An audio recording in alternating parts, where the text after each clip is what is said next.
All right. So good morning, everyone. My name is Matt Mayhood. I'm president and CEO of the Silicon Valley organization. And thank you for joining us this morning for this COVID-19 resource webinar. In just a little bit, we're going to hear from the SVO member who created our newish website. It's not so new anymore, but continues to be updated. We're going to hear from Abdul and Luis of XAICODE Web Design. About 3 years ago, we rebranded the San Jose Silicon Valley Chamber of Commerce into the SVO, the Silicon Valley organization. And with that came a new and improved website. And thanks to Abdul and Mandy on the SVO team for working so hard to improve the site. And then obviously when COVID-19 hit, created a whole new website portal for our COVID-19 resource pages. So we're looking forward to hearing from Abdul, give our audience some tips on improving their online presence and how to generate more leads from their websites as well. So just a little quick update for you about the SVO and what's going on. We are still here working hard on your behalf for your business, providing you with the information, the tools, the resources, and the advocacy you need to be successful during these very challenging times. Last week we launched a Safely Reopen More Small Business campaign with many of our members signing on to letters. We generated over 600 signature letters to local elected officials at the County Board of Supervisors and to Governor Newsom's office. And really appreciate everybody's effort in engaging in that advocacy effort. We do believe that many small businesses can continue to operate and open safely during COVID-19. And we need government to do more. And we think many small businesses, we need to figure out how to learn to live with COVID-19 in our communities and keep our economy open. I have been serving on the Mayor's Silicon Valley Recovery Task Force. The final findings of that task force are going to be released in the coming weeks. Many of the issues that we focused on specifically in my area of focus have been the regulatory environment, trying to get government out of the way so we can open more businesses, not just now during COVID-19, but also moving forward in the new normal, whatever that will look like, and trying to streamline government permitting process, especially for small business. Right now, the SVO team, we have our ear to the ground. We're trying to pay attention to what's happening locally, regionally, on a state and federal level to make sure that we can bring you the latest information that affects your business. And as we learn that information, we'll continue to update our website, provide you information in our weekly e-news, but also update our COVID-19 resource page daily at thesvo.com. So before we get started, I would like to thank our community builders, the SVO community builders, who are members who really provide us the ongoing support and engagement. We have members of all sizes, small, medium, and large, who provide us the resources to be a catalyst for business growth, a convener of leaders and influencers, and a champion for a stronger community. We are driven by a fundamental belief that when businesses succeed, our greater community thrives. And honestly, we could not do this without the support of our members, continuing their membership even during very difficult times. If you are not a member, we encourage you to investigate what that looks like. Go to our website, give Monique a call, send her an email, and we encourage you to learn more and become a member of the SVO. So a little bit of housekeeping issues. This meeting is being recorded and it will be posted to our website, usually by the end of day. And if you have any questions during the presentation, we encourage you to write those questions in the Q&A box located at the bottom of your Zoom page as you're following this webinar, and Abdul and Luis will answer those questions accordingly.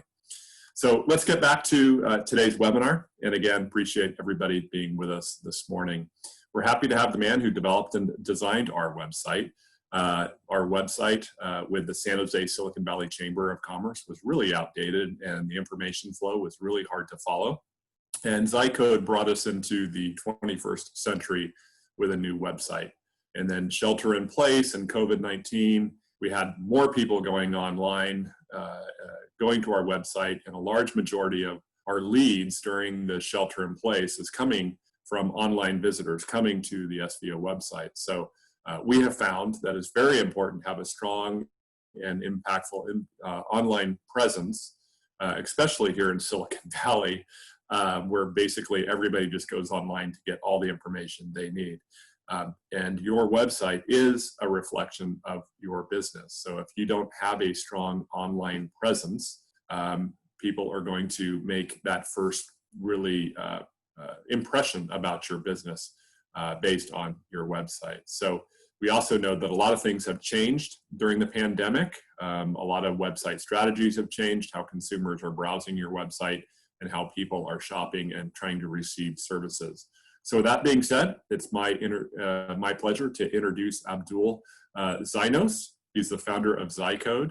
Abdul, thanks for being here with us this morning. I know our team keeps you very busy with lots of website updates and changes, and honestly, they have nothing but great things to say about your work. So thank you for making us one of the coolest and hippest looking chambers. We really appreciate it. And with that, I'm going to turn it over to you. Absolutely. Thank you so much. I appreciate it. First of all, I want to make sure that I am sharing my screen. Let me know if you folks can see my presentation. Yep, we can see it. Okay, excellent. Well, first of all, hi everyone, and thanks again for joining. We're going to jump right in and answer, how do we get the most out of our website today? Again, my name is Abdul Zainos. I've been building and designing websites since 2012. I am the owner and creative director at XAICODE, a web design studio based out of Reno. We've collaborated with organizations across a multitude of industries to deliver web design, web development, and web maintenance services across varying levels of scope. Our most recent clients include organizations like the SVO, Cobalt, and Nito. Let's see here. And joining me today is Luis Pinedo. Luis has been managing web and digital transformations strategies for over 10 years. He's my right-hand man and lead project manager at XAICODE. He's with me today to help field and answer questions in the chat. I'll be providing additional insights at the end of the presentation, as well as answering any questions he wasn't able to address. All right. Let's see. Before we get started, I also wanted to take a moment to talk about XAICODE. The idea of being able to design and build websites just 8 years ago seemed impossible. I was just a kid when I started my agency in what I consider to be a relatively small town, and I didn't know much. I made a lot of mistakes, but with eagerness to learn, patience, perseverance, I was able to figure out a lot. The biggest takeaway from my journey is that a successful website is not all about how beautiful the website is. It's more about the strategy. Because at the end of the day, we don't share our sites to show off how pretty they are. We share our sites in hopes of getting a return on our investment. That's why the strategy is so important. Today, we're going to go over 9 tactics, but this is just the tip of the iceberg. At XAICODE, our web design and development process contains a phase where we take the time to understand your goals and make sure we are applying the tactics that make sense for your business. In the end, our goal is to make sure we deliver a website that works as hard as you do to generate leads. So, with that little intro / background out of the way, let's talk about the ideas we're going to tackle together. First, we're here to really understand how can we make our site do more for our business, and how do we get our website to generate more leads. But before we can attempt to answer these questions, we really have to take some time to reflect on the current situation and analyze how the pandemic has affected web strategies and what this really means for your business. Once we have a fair understanding of the situation, we'll be able to build a stronger understanding on why these tactics are so important. So let's reflect on the impacts COVID-19 had on web strategies during the last 2 quarters. So COVID-19 is definitely on track to deliver long-lasting effects on the way we do business long after it ends. With consumer behavior essentially being forced to adapt to closures and shift to online monetary transactions, this left brick and mortar scrambling to make sure their e-commerce solutions or online solutions can meet the demand for digital order fulfillment. Before the pandemic, there was a general consensus that having an online presence was an obvious way to stay ahead. However, with the acceleration of digital trends that COVID has ignited, having an online presence today is something you simply can't skip. So let's consider the data for a moment. Across various industries and segments across the world, website traffic has consistently reached and maintained record growth month after month when measured against pre-COVID benchmarks. With this surge in web traffic by about 10 to 20% since April, it seems that we have more opportunities to reach new and existing customers. However, this segment of data tells us something completely different. So according to HubSpot, the number of emails sent by sales teams have experienced a dramatic uptick following the pandemic. From early March to late April, sales teams have pushed hard to generate pipelines, leading to a 42% increase in email volume alone. The problem here is that customers aren't even responding to these sales emails. This is a problem that's shared across businesses of all sizes. What's important to understand here is that the effort a business spends on sending out sales emails is wasted if that outreach isn't personalized, relevant, and helpful. On the other side of the same coin, we're seeing some major traction being done on marketing engagement.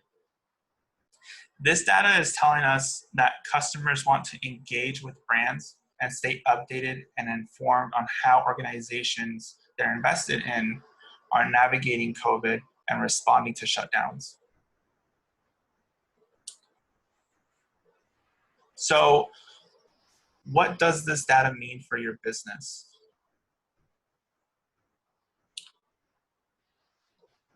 When it comes to having a website, remember, having an online presence will help you build your audience and keep your customers informed. With regard to the rise in web traffic, be on the lookout for new ways to connect with your customers and make sure your site is ready to respond to new traffic and different audiences. More to come on the next few slides on exactly how to do this. On marketing engagement, make sure to pay close attention to your campaigns and how your customers are responding to your content. Recent studies show that businesses that sent less email had higher conversion rates than those who sent more. If you have low sales email engagement, spend less time on pushing the sale and more on providing value and connecting with marketing teams to align on what customers find important. Focus on delivering quality, not quantity.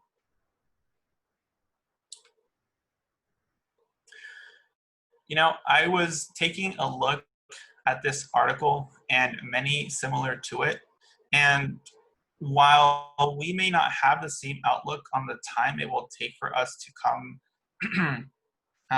completely on the other side of this, one thing is still pretty certain, and that is that this can happen again. It may be circumstances similar to how this started for us earlier this year. We may not see it coming and it'll just come right out of the blue. So to make sure you don't fall behind, adapt your website strategies to focus on educating and nurturing your customers.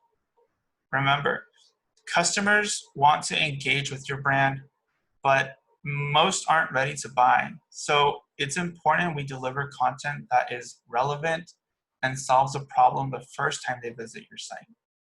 The first interaction with your brand, if done right, will be the first step into building a long-lasting and loyal relationship. Earning the business of high-caliber customers takes time, but far too many businesses are short-sighted and don't know how to play the long-term game. Flashy web design and a friendly social media presence alone don't impress modern customers. They expect these things. It's the bare minimum. So, I mean, when you think about it, consumers have heard every line and seen every clever presentation. They have to keep their guard up to prevent themselves from getting scammed or wasting their time on looking for things without substance. Before working or buying from any company, they need to know that their best interests are being kept in mind, and they need assurance that you're reliable and that you can continually provide value. The relationship, bottom line, the relationship needs to be nurtured. If you haven't switched to offering your products and services online right now, right now is probably the best time to start thinking of ways on how to deliver those services and test. With where web technologies are at, there's a whole lot that's possible. E-commerce, video conferencing, webinars. Take some time to really flesh out what your process could look like if you were to leverage digital technologies today. And the last thing before I wrap up this section is taking a data-driven approach to your decision-making process. The data that we looked at today is all aggregated information taken from over 75,000 different companies spanning different industries and from all over the world. Luis and I have noticed most businesses and organizations we talk to experience overwhelmness, I guess, by the amount of raw data they've captured and failed to process. This causes businesses to miss out on key opportunities to change and adjust their strategies. Remember, nothing I've said or will say in this presentation is the end-all be-all solution to your website problems. A lot of this is going to be about deciding on something, running with it, and then looking at the data to see what works and what doesn't. Dropping what doesn't and continue to optimize on what does. To be fair, these are high-level web strategies that will require a lot of work, and their importance will depend on your business, industry, and size.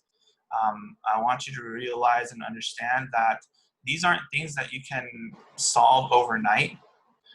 They will take time and a little bit of effort.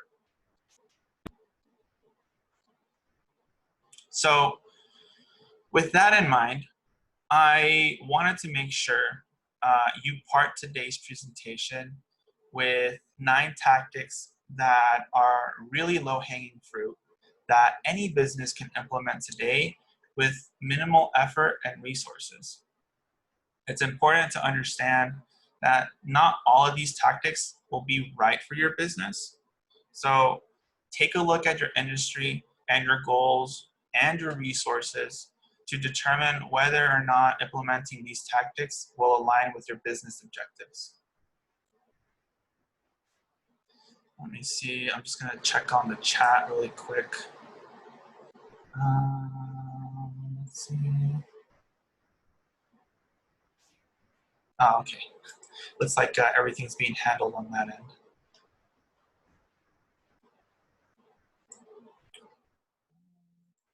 There we go.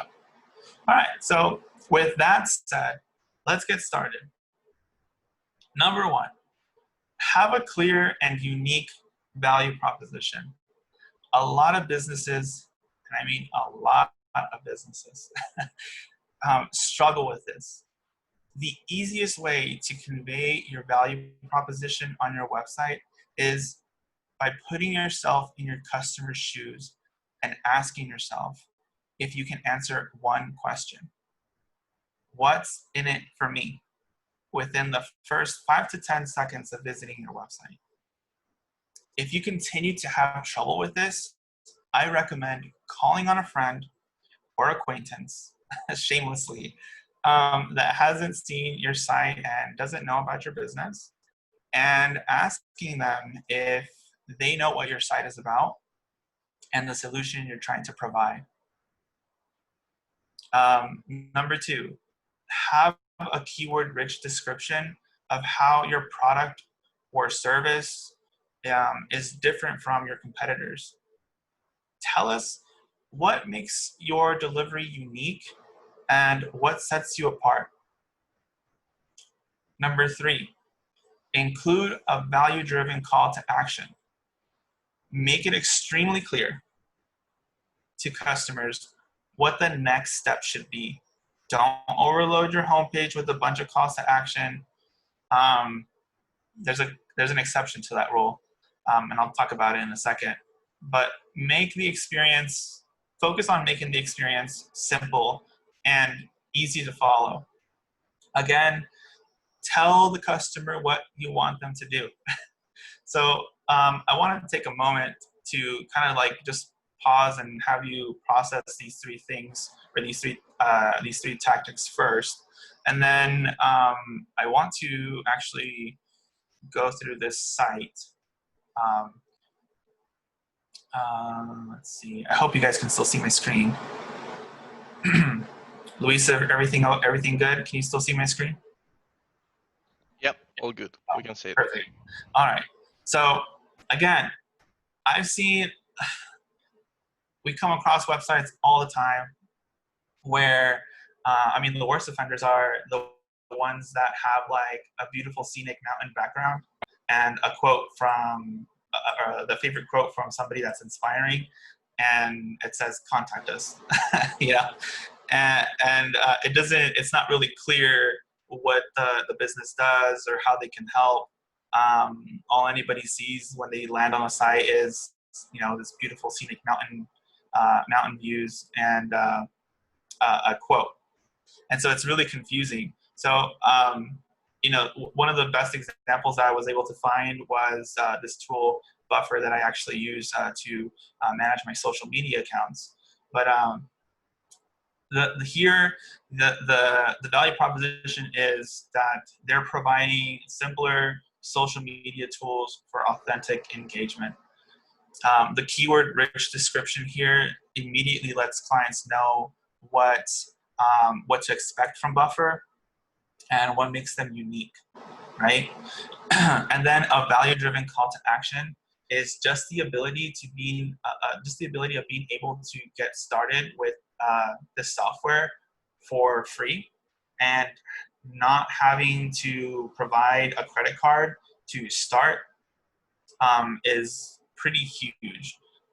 So it's very clear what I'm supposed to do on the site.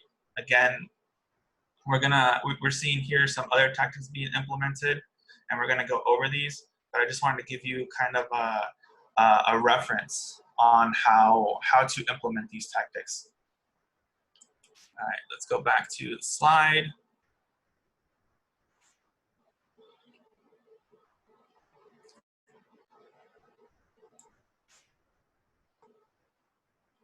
All right, so tactics 4 through 6. So have number 4, have a hello bar with a free offer. Studies conducted by Opt-in Monster have shown increased conversion rates ranging up to 8.5%. the offer you provide will have a huge impact on what your conversion rates look like. Try different offers for different amounts of time. If you have the ability to A/B test, do it and optimize according to the results. Okay. Chat right now is huge. Okay. If you have the ability to invest in chat, take advantage now. According to HubSpot, as more businesses move online for the first time, live chat numbers have skyrocketed. Investing in chat is not only a way to capture the significant uptick in online buyer interest, it's also a long-term play to help scale your business. Even simple chatbots can make the manual work of basic qualification screening, meeting booking, lead routing, and even simple customer service tasks. You can take these off your team's plate, leaving them free to focus on higher value activities. So the last thing that I want to talk about on this slide is make it as easy as possible to get in touch with your business. I'm talking about having a big phone number on the top right or email information. This will go a long way, and your customers will appreciate you facilitating access to this information. I can't tell you how many times just not being able to find contact information for a site kind of just irks me. But at the same time, having a phone number on the top right of your site, it may not be something that is within your resources. For example, you may not be able to man the phones at all times of the day, and therefore email is the best way to communicate with you. That's okay. You don't have to implement this. Let's go ahead and take a look at some invoicing software. I'm not sure if everybody's familiar with FreshBooks, but I'm happen to be a big fan of them. Really, really easy accounting software. Now, when we first look at this page, I mean, there are calls to action galore on this. I mean, you got to get an offer, try for free. There's get started, reviews, a chat. It's crazy. And I'm assuming that they have done this for that these decisions, the decisions that they made to include all of these things above the fold of this site were done because the data is telling them that, hey, consumers or customers or prospective customers are converting more when we have all of these elements rather than just a few or none of them. Well, obviously not none of them, but more than one. So here's the hello bar. Again, the impact on your conversion is going to be largely reliant on what kind of offer you're able to offer. Chat, again, right now this is really huge throughout all sites. If you're able to, I mean, you can implement a chat for relatively cheap to no money. I know there's some sites out there. I think even Zendesk has like a free chat option that you can sign up for.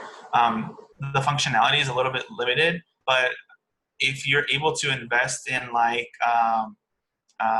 these bots and just kind of go through the motions of maybe creating a flow like some kind of onboarding process or answering FAQ questions. I think everybody has kind of experienced these things where bots are kind of helping you get to where you're wanting to go, whether that be getting more sales information or support. Chat boxes are a great way to facilitate that process. Phone number on the top right. Again, FreshBooks is making it painfully easy to get in touch. Okay. I feel like FreshBooks is a good example to reference if you're trying to implement these tactics on your own website. Let's see, and go back to the slides.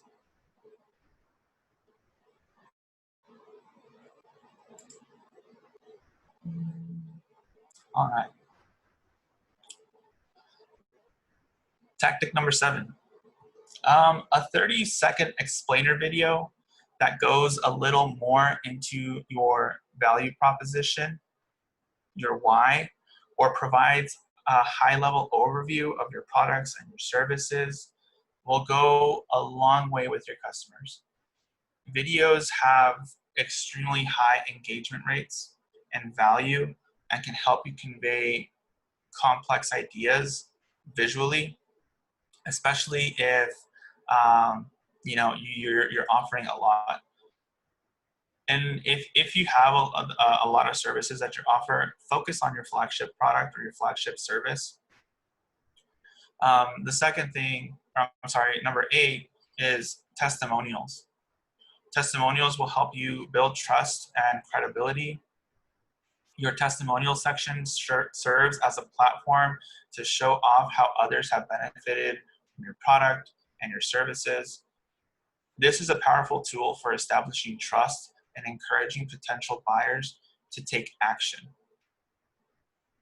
If you've been, number 9, if you've been featured in any media or publications, let's make sure that we're prioritizing this information. Also, if your organization or members have received training, and when I say members, I mean like employees, if they've received training or certifications from recognizable brands in your industry, be sure to include this information on your website. The website that I wanted to take, that I wanted to show off as an example of implementing these tactics well is the SVO. Okay, so they have an explainer video that goes a little bit deeper into their why and what they do. We have a section dedicated to testimonials here from big recognizable brands, and this just helps boost credibility by a ton.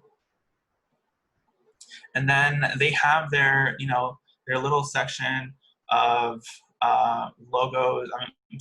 Of partners they work with and that they're working with together to build and fight for their community.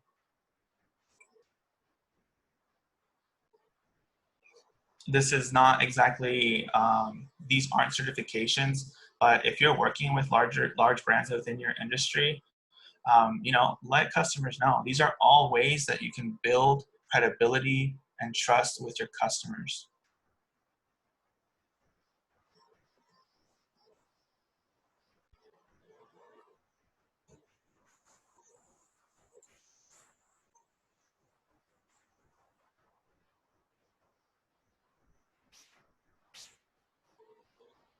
All right, so if you're interested in more ways on making sure that your site is in tip-top shape, you can head on over to our website. The link will be on our next slide. Again, these 9 tactics are just the tip of the iceberg. There are, I have a 47-point homepage checklist that you can check out that provides 38 more tactics. And even then, there's even more that you can implement to help maximize your chances of converting more customers. I just want to take a moment to say if you need any help with implementing these tactics, just let us know. We're more than happy to take your questions over email. And with that said, I think we've just about wrapped it up. I wanted to thank you so much for your time. At this time, I'd like to open it up for more questions. We also have the opportunity to look at other examples if that's what you want to look at.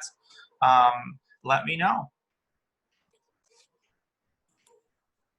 That was great, Abdul. It looks like we have a couple of questions from the chat. Do you want to address those now? Yeah, let's go ahead and do that. Where are we at? Let's see. So the first one is if you, well, the second one is if you can talk a little bit more about keyword-rich descriptions. Keyword-rich descriptions. Oh, yeah. Let's see. Well,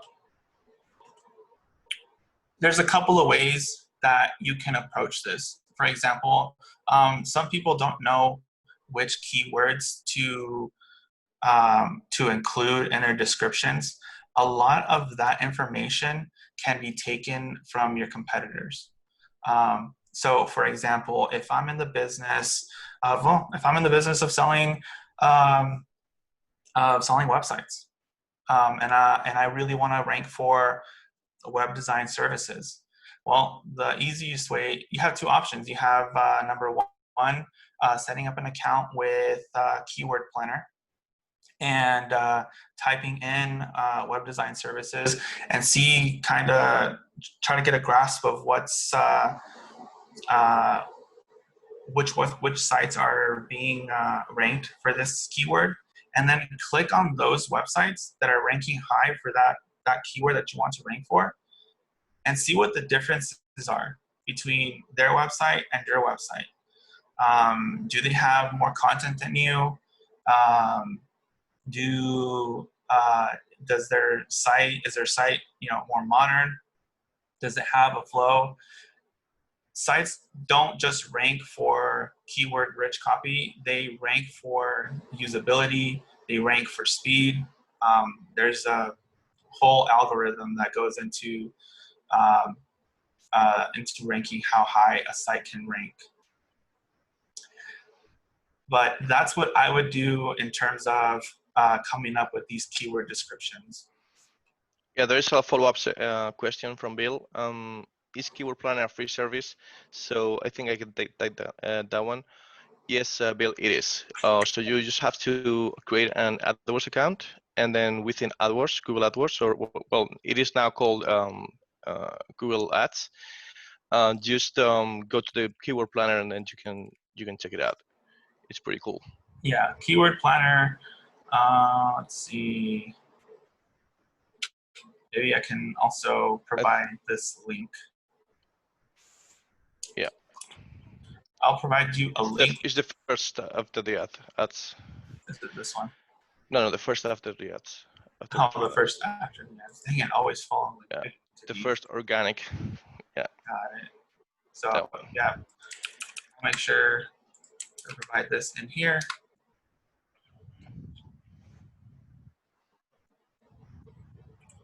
Let's see. Any more questions? Can you talk more?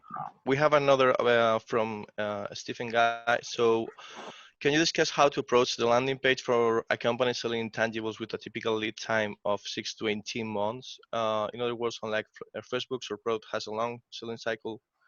What are your thoughts on that, Abdul? Let me see. You broke up a little bit there, Luis. Let me take a look at the question for a second. It's the first one. At 7:33. 10:33, sorry. Oh, okay. Yeah, so for I have the same kind of problem. Like, not everybody wakes up in the morning and says, gosh, I really need a website. They and whatever it is that you're selling as well, probably people don't just like wake up one morning and decide, I need this and I want to spend a ton of money on it. No, for these kind of landing pages, what I would recommend is that you focus on making sure that you have a funnel. And what I mean by that is you need to focus on educating and nurturing. So a good example of what that looks like. I mean, you can find a good example of it probably on FreshBooks and all the sites that we talked about. Actually, I think the best example that I can talk to is my own website.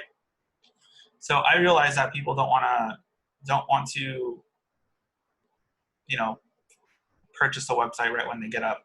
So those that eventually decide to like look into that kind of thing, when they land on my site, we have this funnel built into the site where, okay, we have a lead magnet with an irresistible call to action, right? What we're trying to do here is we're trying to solve a problem that everybody has and that can be fixed with as little to no resources as possible. So the way we do that is we provide something like this, like a lead magnet, right? And so what this enables us to do is when you go to download it, you get to a page where you provide your first name and your email. And this is like the most critical step that the most critical thing that you should have in your website is a way to capture leads. You don't need to sell right off the bat, okay? What you need to focus on is just getting some contact information and getting to a point where you can nurture your leads with a sequence of emails. And so to go back to the website for just a moment, as soon as people sign up, they are put on an email list, and they kind of they get a sequence of 5 nurturing emails where I discuss what it is well, first I deliver on my promise, of course. I provide that lead magnet that's there to solve a problem. And number 2, I tell I check in and I make sure that they received it, and if they have any feedback, I like to follow up with a little bit of my why it is that I do what I do. Provide some like testimonials on another email and let people know that, hey, I've helped other people and this is what they've had to say. So I just keep on nurturing and building that relationship with users so that they get to know me a little more, right? Nobody goes to my site and just decides after reading it for the first time that, oh, I'm just going to get a website. Now they want to build a relationship, and people want to work with businesses that they know, and I'm trying to facilitate that process with a funnel, and I think you should too. So if you're selling intangibles that are that have a high ticket price and take 6 to 18 months, I would recommend that you look into creating a funnel for your site and making sure that you're able to nurture your leads. Okay, so we have also a question from Mike. What are some of the best avenues to generate leads for my business? So Mike, as Abdul mentioned on the presentation, unfortunately, there is no one recipe that works for every website. So it depends on your industry, your target customers. We would have to look a little bit more into that. So if you can provide a little bit more, data about your business, we could help you. We could answer in this session. Then we have a couple of questions from Nancy. The first one is, how do you feel about a download giveaway and a calendar for a free no charge consultation? And I think this is what Abdul just saw on our website. That's exactly what we do. So I think it depends a little bit.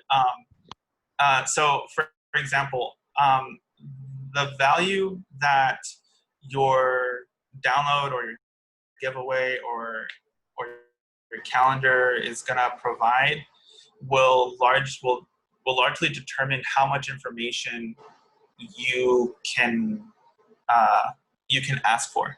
For example, if I was offering this this lead magnet and I was asking for your first name, your last name, your home address, your social security number, you tell me to F off, right? Nobody would do that.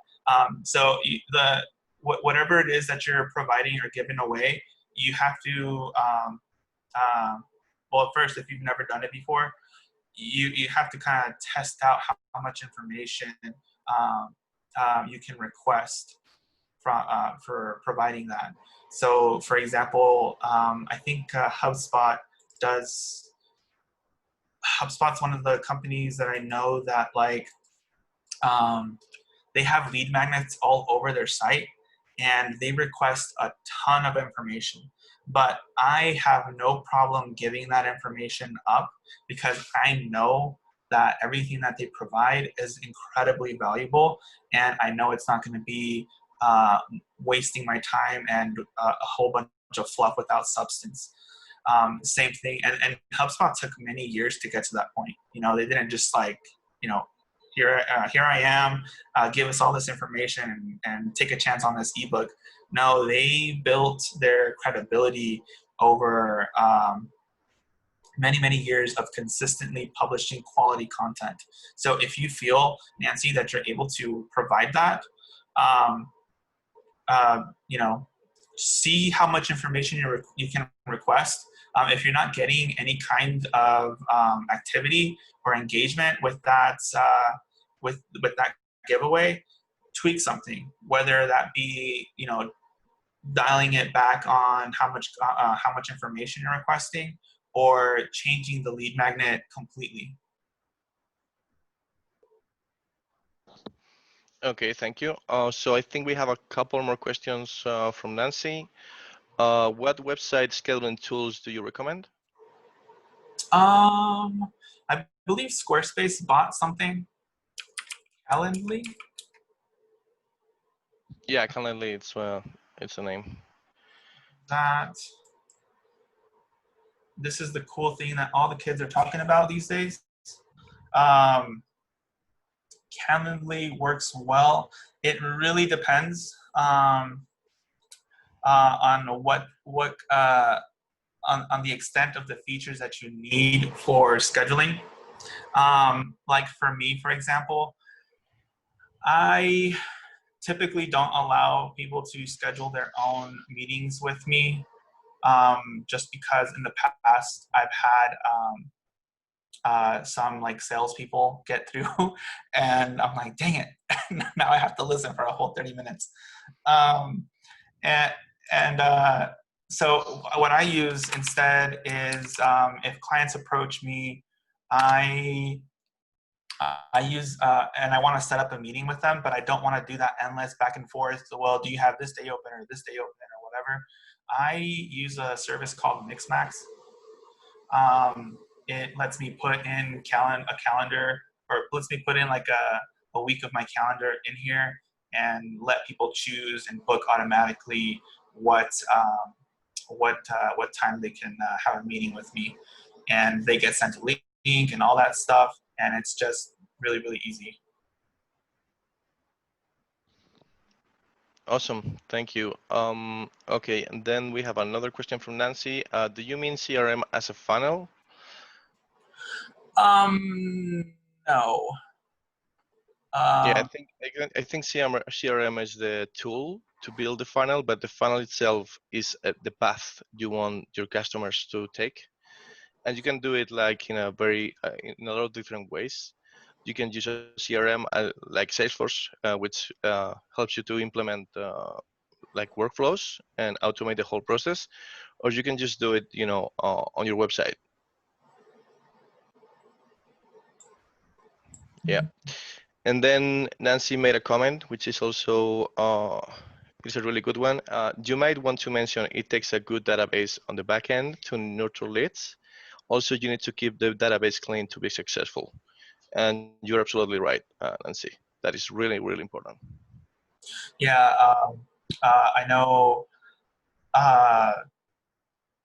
I mean, we don't really have that problem with anymore. We used to have a problem with bots on some customer sites, bogging down their funnels because they would these bots would like essentially fill out these email forms with a bunch of emails, and when you get to the size, for example, like of the SVO, where they have a database that has thousands and thousands of emails, it starts to get really expensive. Especially if bots start, making their way into your email lists. I mean, depending on what kind of software you have, there's you're being charged for each of these contacts. Are there ways to capture web visitors' contact information without getting them to fill out a form? Yes, there is. I forget what the service is right off the top of my head, but there is this database that I implemented for that I was going to implement for Cobalt that got put on hold, but I'm trying to remember off the top of my head. There is, and basically the way it works is there's a database that correlates an IP address with contact information. It's not like 100% accurate, but you get a pretty good idea, or at least you have an idea of the kind of customers that you can get, or that are visiting your website. So yeah, the answer to your question is yes. Bill, I will, if you want to follow up with me via email to know what that is. I know I have it in my email somewhere. I can provide you that information. All right, so it looks like that's all the questions we have. Yep. So thank you everyone for joining today. Great, Abdul, and appreciate you guys taking the questions, both Abdul and Luis. Thank you for all that great information and answering the questions as they came in there at the end. We really appreciate the information, the tips that you've been able to provide our audience.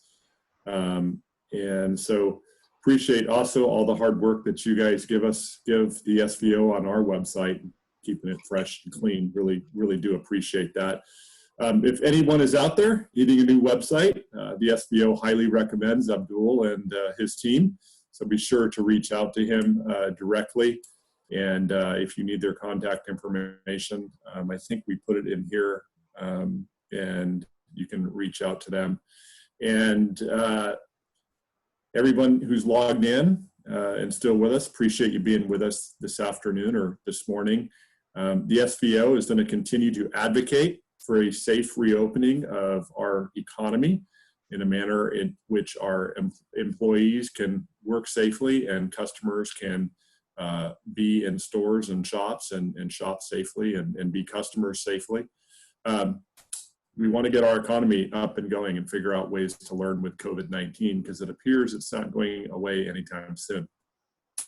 At the same time, we'd like to be a help and a resource for you, help out any way we can. So please feel free to reach out to us and let us know how we can help you with any information, resources, tools, or advocacy that your business may need.